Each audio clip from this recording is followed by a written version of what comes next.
You probably think social media is bad for your attention because it's distracting. Notifications, infinite scroll, that kind of thing.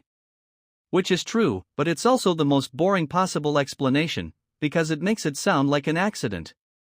Like the apps just happened to be distracting and nobody could have predicted it. They predicted it. They designed it. So let's talk about how this actually works, because once you see the mechanism, you can't really unsee it. Every social media app is built around one core goal: maximize the time you spend on it. Not because the people running it are evil exactly. It's because the business model requires it.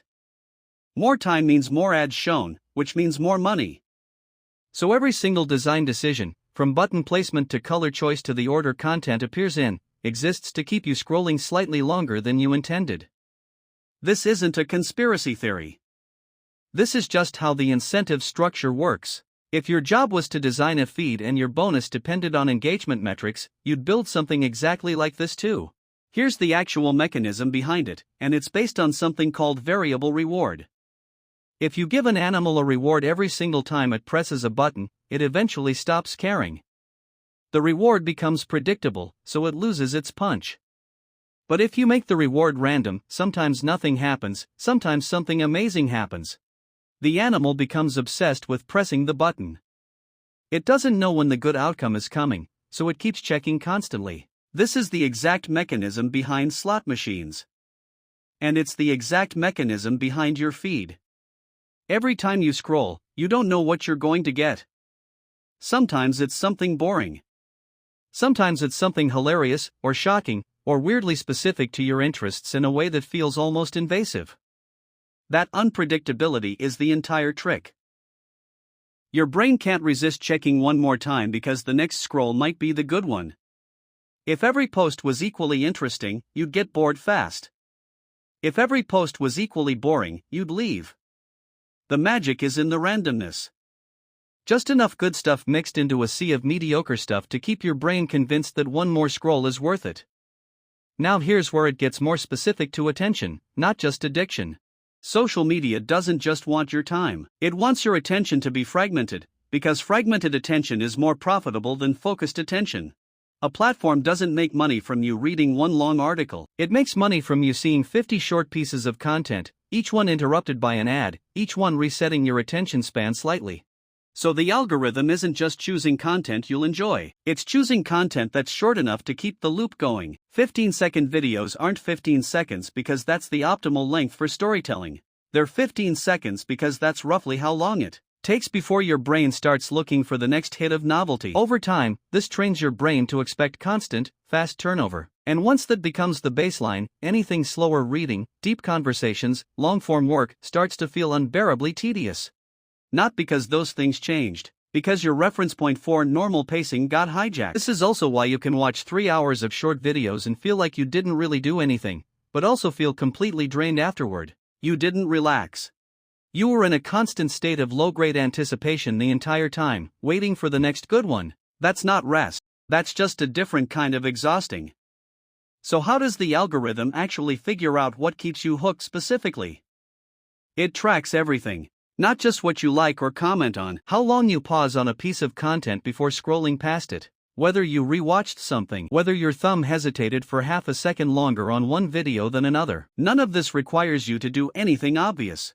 The algorithm is reading your hesitation as data. This is why the feed can feel eerily accurate sometimes.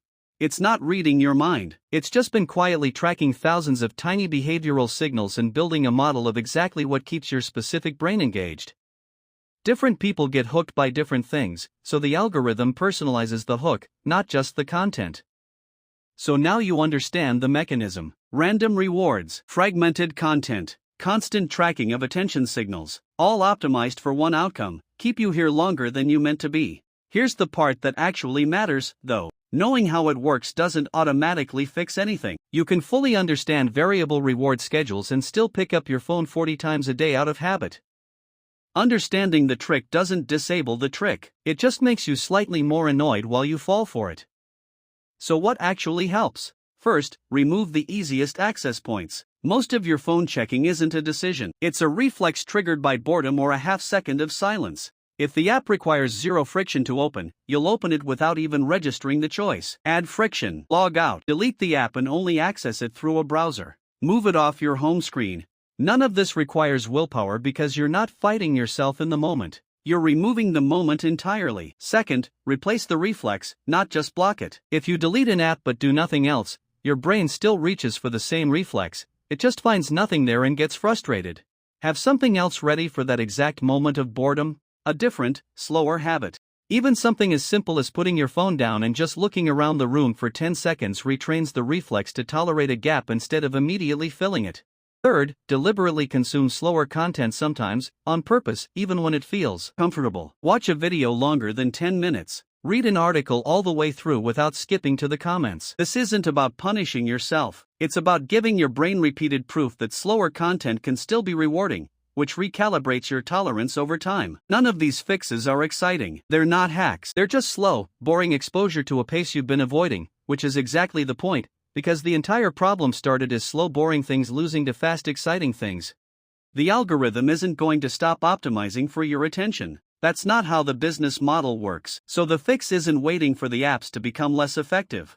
It's understanding exactly how the trick works well enough that you can recognize it happening in real time, and build just enough friction that the reflex doesn't run completely unsupervised. You're not weak for getting hooked on this. You're reacting exactly the way a brain is supposed to react to a system engineered by very smart people with a very specific financial incentive. The only difference between people who struggle with this and people who don't is whether they've put a few small obstacles between themselves and the reflex.